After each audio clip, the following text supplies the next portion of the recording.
C'est la bénédiction de l'Éternel qui enrichit et ne la fait suivre d'aucun chagrin.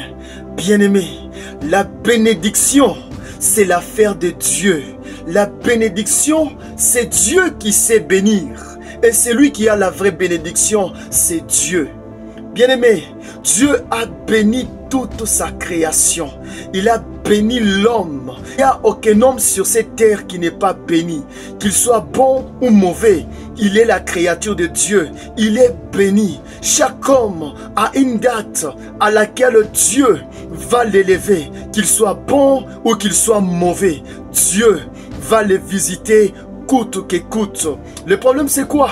Le diable, lui, il ne peut pas arracher ce qui est entre les mains de Dieu. Il arrache ce qui est entre les mains de l'homme qui n'a pas Dieu. Lorsque ta date viendra, Dieu viendra poser sa bénédiction en toi et tout d'un coup tu seras élevé là où tu es. Quel que soit l'endroit où tu es, tu seras béni et tu seras élevé. Le problème c'est quoi? Lorsque Salomon était béni, Salomon avait chassé Dieu dans sa bénédiction, Salomon avait perdu la vie et il avait laissé la richesse. Lorsque l'enfant prodigue avait eu sa richesse, il avait chassé Dieu dans sa richesse, voilà l'enfant prodigue avait perdu toute sa richesse. Bien-aimé, Dieu va te bénir, quel que soit l'état de ton âme, parce qu'au départ, ce n'est pas que tu as une mauvaise âme ou une bonne âme. Tu es sa créature et Dieu n'a pas fait une seule créature pauvre au départ. Voilà comment Adam a commencé. Il a commencé par être riche.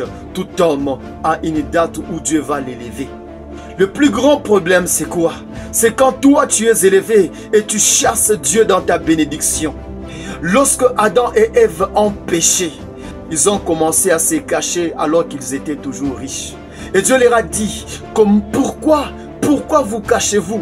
Bien-aimé, celui qui se cache, c'est une personne qui vit dans la peur. C'est une personne qui vit dans le problème, mais alors qu'il est riche. Tu es riche, Dieu t'a béni du travail, Dieu t'a béni des enfants, mais tu es en train de vivre dans le stress. Tu es en train de vivre comme si tu n'avais pas ces enfants, comme si tu n'avais pas cette bénédiction, comme si tu n'avais pas ce travail, comme si on ne te paye pas, comme si tu n'es pas élevé. Tu vis dans le stress, dans le problème, à gauche, à droite, l'âme ne se réjouit plus. Pourquoi? Tu as chassé Dieu quelque part dans cette richesse. Bien-aimé, quand tu chasses Dieu dans ta richesse, lui ne peut pas t'arracher ce qu'il t'a donné. Il n'est pas un fils d'homme pour mentir. Il t'a donné et puis il t'arrache ce qu'il t'a donné. Il ne peut pas faire ça. Il te laisse ce qu'il t'a donné. Mais c'est toi là que tu vas perdre ce que lui t'a donné.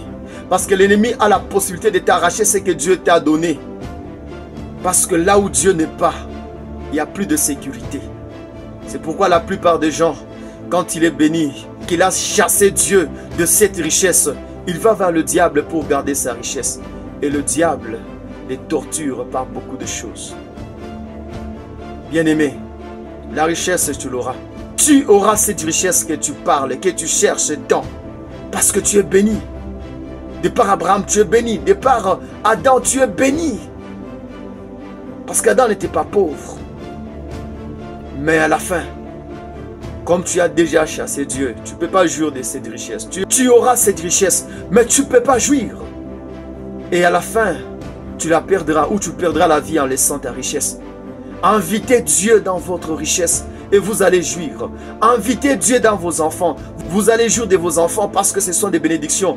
Invitez Dieu dans votre mariage. Vous allez jouir de votre mariage parce que le mariage, c'est une bénédiction. Invitez Dieu dans tout ce que vous faites, dans tout ce que vous avez. Et vous allez jouir de toutes choses jusqu'au plus petit. Même de votre sommeil, vous allez jouir. Que Dieu vous bénisse.